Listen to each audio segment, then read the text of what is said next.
Unfortunately, many Americans live on the of hope. Some because of their poverty, and some because of their color, and all too many because of both. Our task is to help replace their despair with opportunity. And this administration today, here and now, declares unconditional war on poverty in America. Now, 50 years after that declaration of war, poverty continues to run rampant right here in America. And sadly, it seems that the only solutions the left that they have to this problem is to just demonize the so-called rich and encourage more citizens to rely on the government. Now, just today, the Senate advanced a $6 billion bill to extend unemployment insurance, even though that's not paid for. And not surprisingly, the president was quick to applaud the vote. America's getting stronger, and we've made progress. And the economy is growing. And we've got to do more to make sure that all Americans share in that growth. And we should build on that progress with what I said should be the first order of business in 2014. And that is extending insurance for the unemployed. Voting for unemployment insurance helps people and creates jobs. And voting against it does not. Congress should pass this bipartisan plan right away, and I will sign it right away. Now, the president, while he's busy touting the merits of extending unemployment benefits, raising the minimum wage, and taxing the rich, he always says that, the reality is that he's admitting his economic strategy has in fact failed. Here's Britt Hume. The administration's appeal for a further extension of unemployment benefits may succeed in putting congressional Republicans in a tight spot if they resist. In that sense, it may be a shrewd political move. Yet embedded in it is an extraordinary acknowledgement of failure by the president and his party. We are now 4.5 years into an economic recovery that Democrats keep telling us is getting better all the time. Yet the job market remains so weak, the jobless rate so high, that the president considers it an emergency. Indeed, that is the official name of these extended benefits, emergency unemployment compensation. And here with reaction from the Fox Business Network, Charles Payne, Fox News contributor, Tamara Holder. You know, I listened to this. We're now entering the 6th year of Obama's presidency. Let's see, we've been through stimulus, son of stimulus, grandson of stimulus, the summer of recovery where 500,000 jobs were going to be created every month. And we have the lowest job participation rate in decades.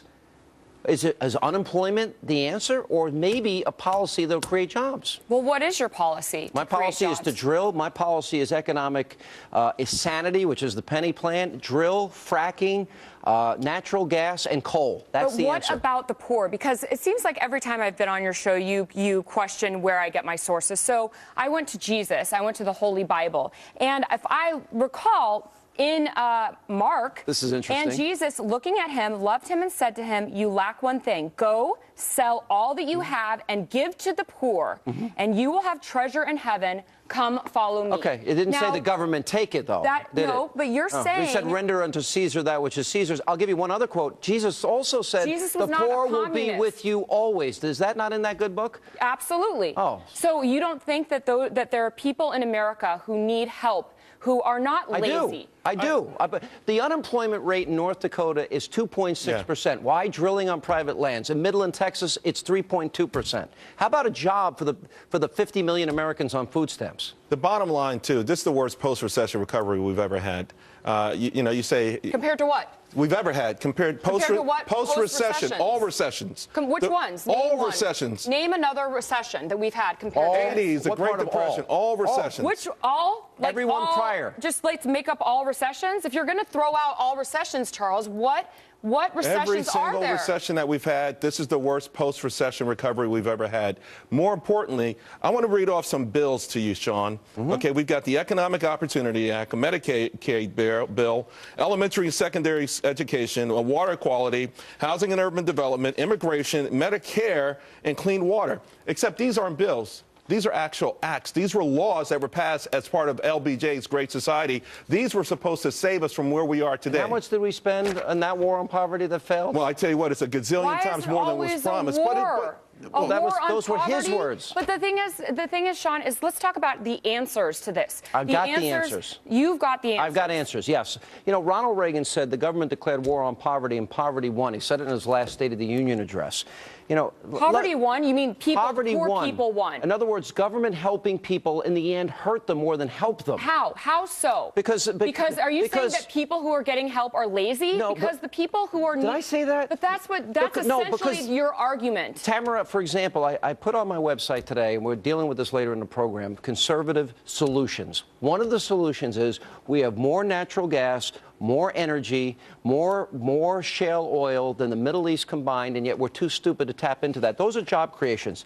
Let me put up on the screen something. Talk about the middle class. Those are large companies. Those are jobs. Right, that large companies need to create. They need to create the jobs. And if you want to talk about tax cuts so they can do that, fine. Tamara, but why do you think the working man that watches your show, the middle class man? What about the working man that now, why is the unemployment rate 2.6% in North Dakota?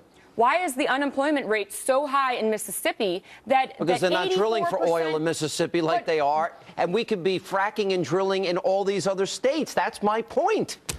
Okay, but not the middle class person. Yes, is not the doing middle class that. That person is the corporation that must create it. All right.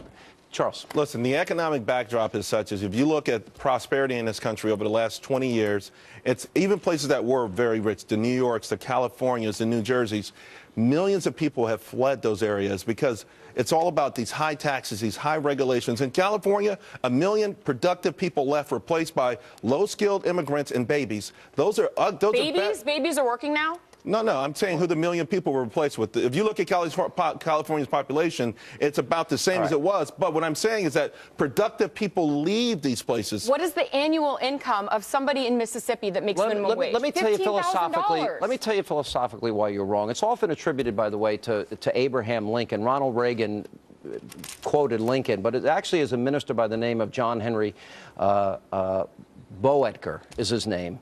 In 1916.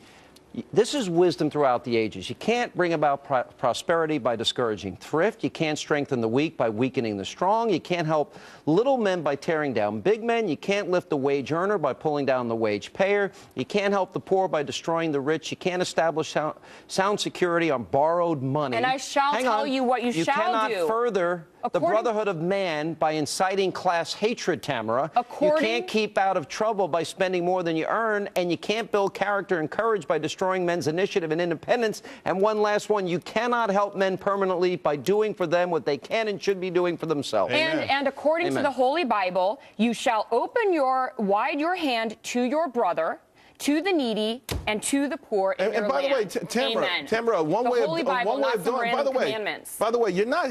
I don't know why you think helping someone, people who are born and dying on food stamps, why you think that's admirable. And yes, I will answer the question you asked Sean earlier. A lot of people are lazy, and a lot of people are becoming lazier, and we're not doing people a favor, by the way, by letting their job skills erode. Charles, one study. Show me one study. My life and my observations. That's the study. My life and my observations. We doubled the number of people on food stamps, and that's not good for them, and it's not good for the country. I got to go, though. Well, since when? I thought you liberals believed in separation of church and state. You couldn't even mention God in public school, and here you are quoting it as an argument. It's a move in the right direction. Yeah, Let's throw me in the... Coming up.